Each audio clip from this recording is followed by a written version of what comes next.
Bueno, esta congregación, esta iglesia, está conociendo todo lo que va a pasar a futuro. Todo lo que dice la profecía de la Biblia acerca de los eventos futuros. Pero hoy quiero hacer un paréntesis en medio de todo ese estudio y preguntarme, ¿y mientras tanto qué? ¿Te has preguntado, bueno, y mientras tanto qué? Mientras viene el Señor Jehová de los ejércitos a pelear, mientras viene el rapto, mientras venimos a reinar con el Señor en esta tierra por 1000 años. Y después de esos 1000 años vendrá cielos nuevos, tierra nueva y reina. Y estaremos aquí en la tierra por siempre. Mientras tanto, ¿qué? Si tengo un problema existencial, si tengo un problema familiar, si tengo un problema económico. Entonces, esta es la palabra que el Señor me regaló en mi corazón. Hay momentos donde yo le pregunto, Señor, necesito guía. Necesito saber para dónde guiar a tu pueblo. Tu pueblo necesita una palabra específica. Entonces Él habla a mi corazón y me regala una cita en Salmo 107, versículo 28, que quiero que todos leamos. Dice así la palabra: socorro, Señor. Clamaron en medio de su dificultad y Él los salvó de su aflicción. Yo quiero que alguno de nosotros, tanto en redes como aquí en la iglesia, gritemos: ¡socorro, Señor! Alguien que clame al Señor por su dificultad. Usted ya pensó en esa dificultad que tiene, clame al Señor en ese momento por su dificultad. Y dice, y Él los salvó de su aflicción. Calmó la tormenta hasta convertirla en un susurro y aquietó las olas. Repita conmigo esa parte. Diga conmigo: calmó la tormenta hasta convertirla en un susurro y aquietó las olas. Me llama la atención que este salmo lo hizo una realidad Jesús un día con sus discípulos, miles de años después. Los salmos fueron escritos alrededor del año 1000 antes de Cristo. Y mira que en el tiempo de Jesús hizo lo mismo.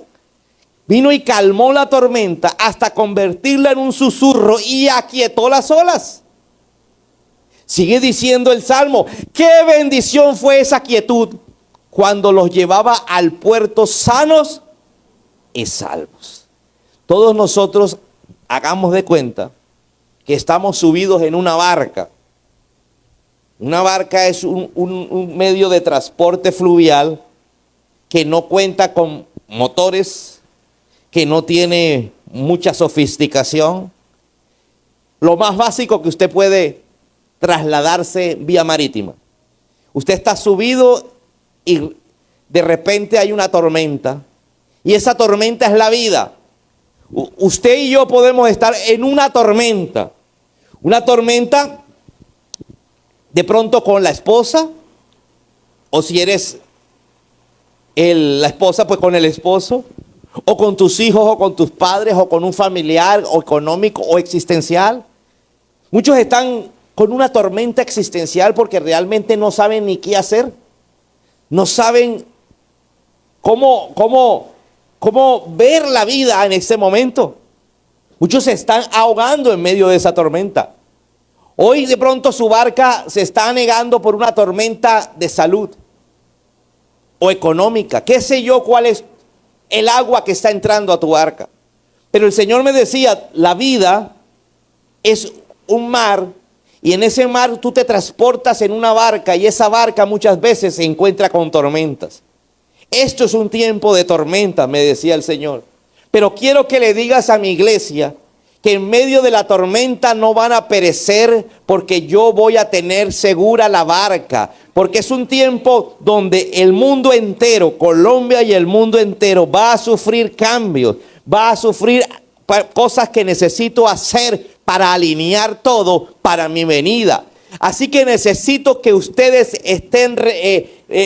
sean capaces de acomodarse a las circunstancias, de no temer y empezar a hacer lo que les voy a decir a continuación, porque yo tengo el control de tu barca, porque yo tengo el control de tu vida, a pesar de que voy a levantar olas en todos los países del mundo. A pesar de que voy a levantar tormentas de todo tipo, yo tengo el control de mi iglesia. Yo tengo el control de tu vida. Alguien que diga, Señor, gracias, eso es para mí. Y desde tu casa, que le pongas ahí el corazoncito, el dedito arriba, diciendo, amén, amén y amén.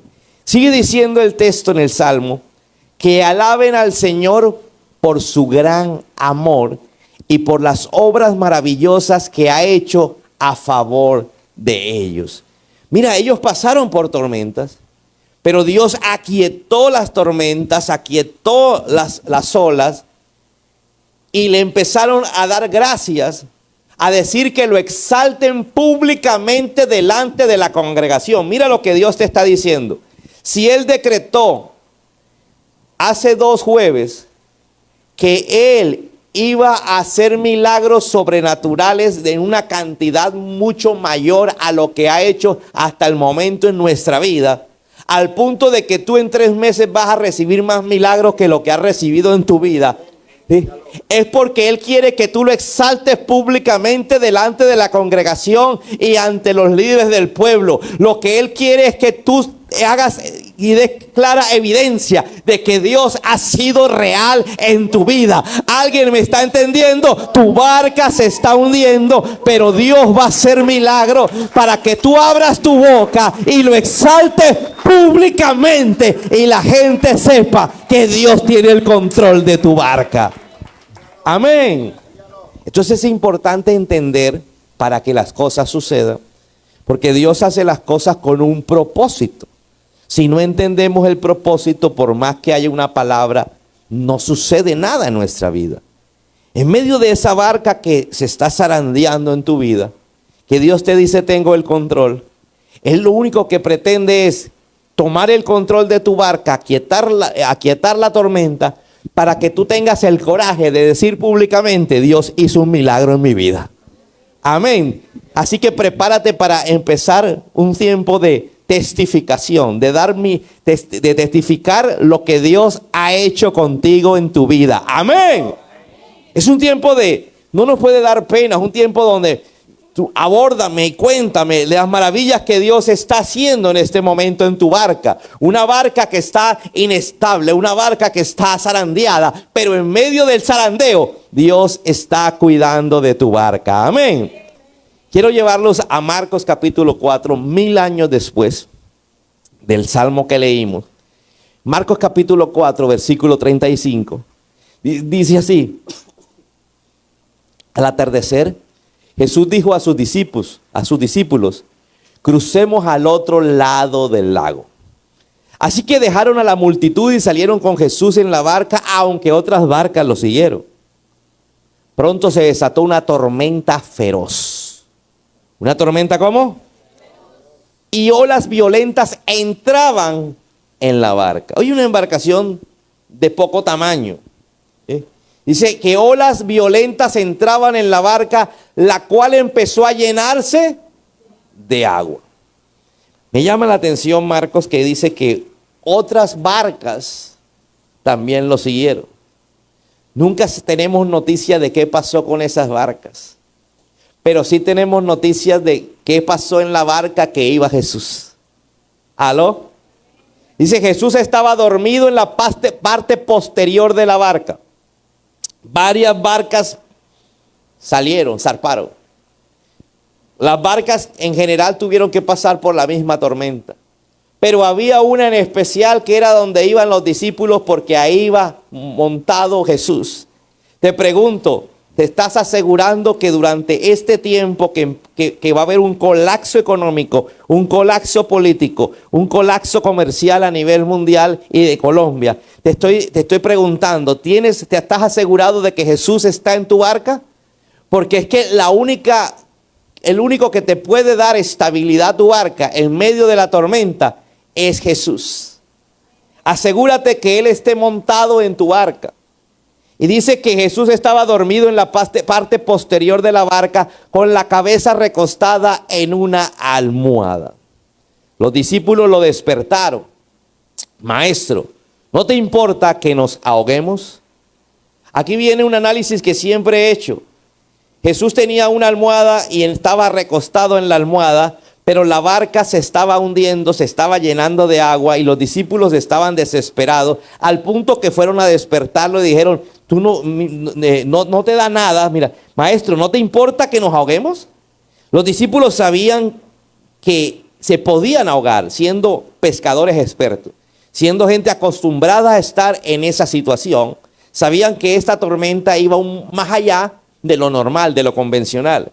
Porque que un pescador profesional diga nos vamos a ahogar es porque realmente la tormenta es de una magnitud, de un calado mucho mayor. ¿Alguien me está entendiendo? Amén. Entonces van y le dicen, Señor, ¿no te importa? Y Jesús se sigue cómodamente instalado en su almohada. Yo quiero decirte algo. El Señor me decía en mi corazón, Germán, yo lo que quiero es que tú entiendas lo que yo hice. Yo quiero que todos tengan lo que yo tengo. Y si yo en medio de la tormenta seguía con mi cabeza en la almohada, yo estoy buscando una generación que me crea que en medio de la tormenta pueda poner su cabeza en la almohada y dormir placenteramente a pesar de todo lo que esté pasando. Amén. Amén. Que aunque la barca se parece que se va a hundir, tú puedas coger la almohada, irte a la parte posterior tranquilo, sin importar la cantidad de agua que esté entrando, y poder decir, llegó el momento de dormir, y es dormir, es descansar. Que mi iglesia tenga la capacidad de creerme al punto de que pueda descansar. Porque si mi iglesia no puede descansar en la noche, es porque no ha creído en mí. Y yo lo que estoy buscando es que mi iglesia me imite. Una iglesia que sepa que va a pasar por grandes dificultades a nivel macro, a nivel mundial, a nivel del país. Pero que no deje de dormir tranquilo, confiado en que yo estoy en la barca. Que esté confiado que yo estoy contigo. Amén. Entonces despertaron a Jesús. Y cuando lo despertaron, reprendió el viento y dijo a las olas, silencio, cálmense. Tal como había pasado 1000 años antes, el salmista dice que las olas se volvieron apacibles, que la tempestad se calmó. Ahí estaba Jesús, igual que como estaba hace 1000 años con la gente de ese tiempo. Dice, de repente el viento se detuvo y hubo una gran calma. Luego él les preguntó, ¿por qué tienen miedo? Dígale a alguien, ¿por qué tienes miedo? ¿A alguien Dios le está hablando? ¿A alguien Dios le está hablando? ¿Por qué tienes miedo? ¿Todavía no tienen fe? Los discípulos estaban completamente aterrados. ¿Quién es ese hombre? Se preguntaban los unos a los otros. Hasta el viento y las olas le obedecen. Aquí viene la parte que el Señor, lo segundo que quiere decirles el Señor. Aquí los discípulos estaban conociendo a Jesús. Usted ha pasado tantas tormentas con Jesús subido en su barca que a estas alturas no puede estar diciendo, Jesús, sálvame.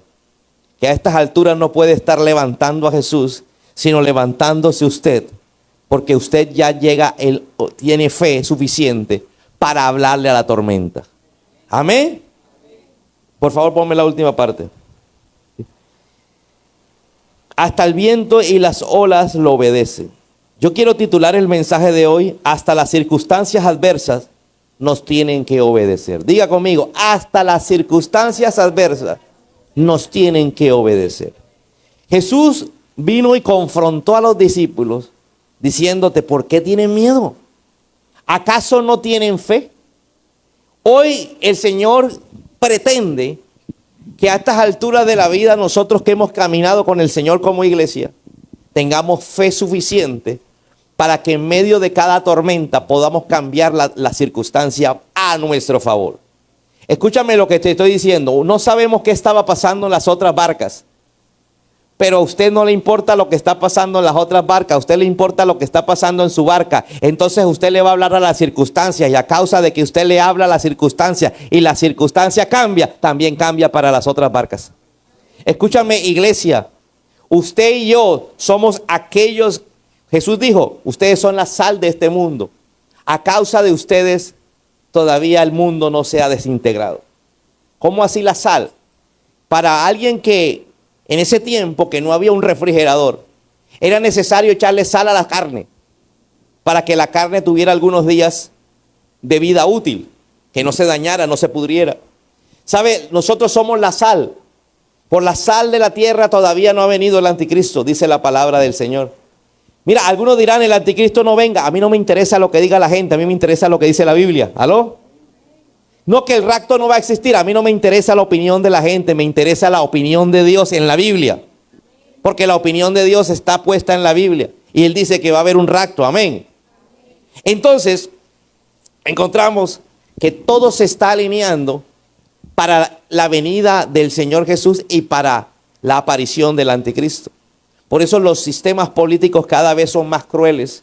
Cada vez lo van a llevar a uno a la pobreza, a la enfermedad. ¿Sí? Vamos a vivir en Colombia tiempos hasta de guerra civil. Vamos a vivir en Colombia momentos bastante difíciles. Pero en medio de eso el Señor te dice, háblale a las circunstancias. Háblale a las circunstancias. Porque yo calmé la tormenta, pero esperaba que mis discípulos fueran los que lo hicieran. Ustedes son la sal de esta tierra y quiero que empiecen a clamar, que empiecen a hablarle a tu tormenta, que no se angustien en medio de la tempestad, porque yo no los puse para angustiarse, los puse para que oraran, para que cambiaran las circunstancias. Amén.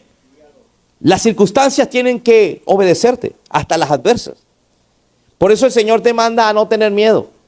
Dígale a alguien, no puedes tener miedo. El miedo es para aquella persona que no tiene esperanza. ¿Cuántas promesas tiene usted? Usted tiene promesa hasta que si se muere se va para el cielo con el Señor y vive eternamente. Así que ¿cuál es el miedo? Dígale que está a tu lado. ¿Cuál es el miedo? Usted tiene la esperanza de que si el Señor viene en estos momentos, en estos años, usted se va con el Señor.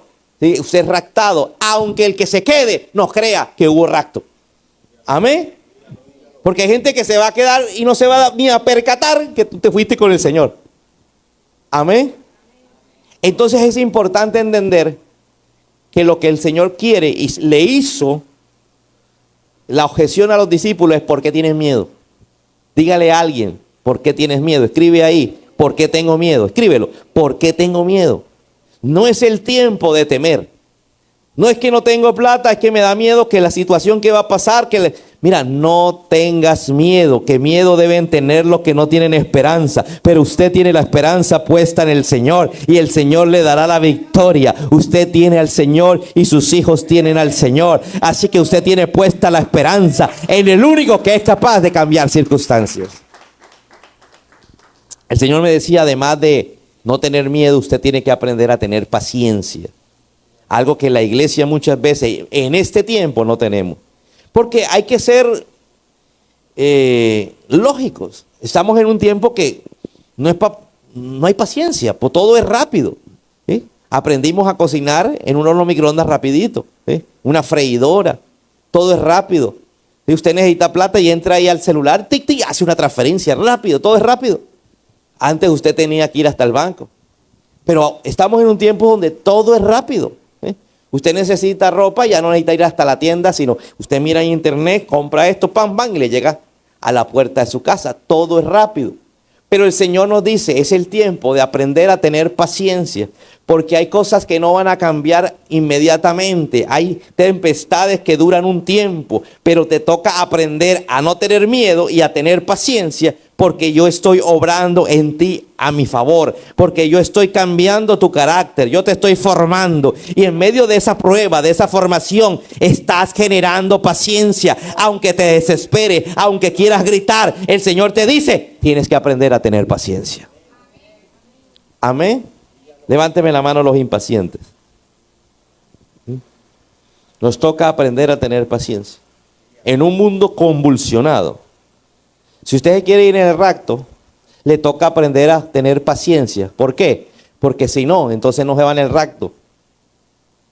Usted muere. le dio un paro, una trombosis, una isquemia. Entonces usted, muerto en Cristo, resucita. Ay, pero ya murió. Nos unimos allá en el cielo, pero se murió. Y usted tiene la dicha de que puede ser la generación del rapto donde no va a morir. Amén. Entonces dígale que está a tu lado, paciencia. Paciencia. Lo tercero que me hablaba el Señor con este pasaje era, tienes que aprender, número uno, a no tener miedo. No importa la circunstancia. Tienes que aprender a generar paciencia si quieres verdaderamente vivir tranquilo y confiado en mi palabra. Amén. Y número tres, dominar la situación en mi mente. Lo primero que tenemos que aprender es a dominar la situación. ¿En dónde?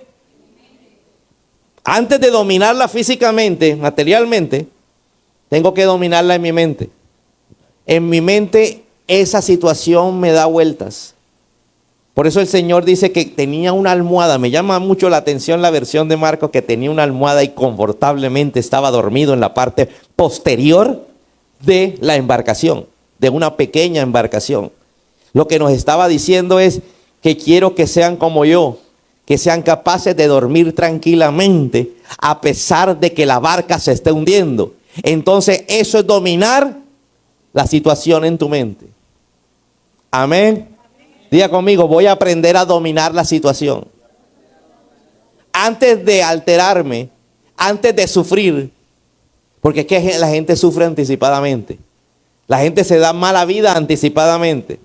La gente se desespera, grita, no duerme, se angustia, le habla al otro y le dice, mira, es que ay Dios mío. Aprende a manejar la situación en tu mente. Los discípulos estaban angustiados. Los discípulos estaban gritando. Los discípulos fueron a despertar a Jesús. Pero Jesús estaba ¿cómo? Dormido. Dile que está a tu lado, dormido. Porque usted tiene que descansar. Dile que está a tu lado, la mente no te deja descansar. Aquellas personas que no pueden dormir placenteramente es porque su mente siempre está buscando una respuesta a cosas que no ha solucionado. Pero el Señor te dice paciencia. ¿Aló? Entonces mira cómo Dios nos está preparando para estos momentos difíciles, para que vivamos como iglesia placenteramente, porque Dios va a hacer milagros. Amén. Entonces tenemos que dominar la situación en la mente. Y cuarto, darle órdenes a la situación para que cambie. Diga conmigo, darle órdenes a la situación. ¿Qué pasa con la gente? Me decía el Señor. Todo el mundo le da órdenes a la situación, pero como no la domina en la mente, la situación no cambia. ¿Te la repito? Todo cristiano empieza a hablarle a la situación, pero la situación no cambia, porque como en su mente, antes de dar la orden a la situación, en su mente tiene que haber dominado la situación. Por eso no sucede nada. ¿Aló? Empiezas a hablarle a las circunstancias, al mar, a la ola. Calla, enmudece. Pero mientras tanto en tu mente hay angustia.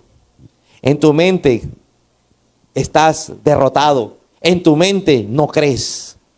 Tienes que dominar la situación en tu mente. Es el tiempo que muestres que verdaderamente has creído en un Dios poderoso. Amén. Un Dios tan poderoso que va a venir por su iglesia. Un Dios tan poderoso que aunque la gente no crea, va a reinar en esta tierra. Amén. Hasta las circunstancias adversas nos tienen que obedecer. Te lo voy a repetir. Número uno, no tengas miedo. Usted sabe que hay 365 citas bíblicas en la Biblia acerca de no temer, no tener miedo. Así que usted puede buscar eso en internet y coja una cada día, porque como todos los días vivimos con miedo y cada día vamos a leer una, decirle, Señor, mira, Padre, no voy a tener miedo. El Señor nos mandó como segundo a tener ¿qué? Paciencia. Dígale que está a tu lado, ay, cálmate, cálmate, cálmate. Baja las revoluciones. Al tener las revoluciones a 1000, no puedes hacer lo que hacía Jesús placenteramente, coger la almohada e irse ¿a qué? A dormir. Muchas veces hay alguien con la almohada placenteramente durmiendo y el otro tratando de despertarlo como hicieron los discípulos con Jesús. ¿Aló? Oye, ¿tú no ves que tenemos un problema? Y tú con la almohada como Jesús. Y el otro con su mente dando vueltas. Controla en tu mente la situación. Tengo que controlar en mi mente la situación. Porque el campo de batalla del enemigo es la mente. Amén. Es el enemigo que te da vueltas con la misma idea en la cabeza. Destrucción, muerte, hasta aquí llegaste, te vas a morir, no tienes dinero, Dios no provee, Dios no puede hacer nada. Y después de todas estas tres características, ordenarle a la situación que cambie. Así que tenemos una tarea que hacer desde hoy.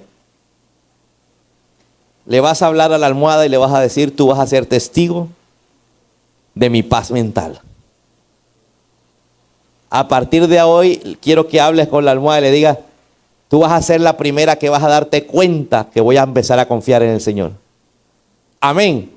Y después aquí en la iglesia, porque el Señor está haciendo esto para que tú y yo puedas testificar de las maravillas que ha hecho Dios en nuestra vida. Amén.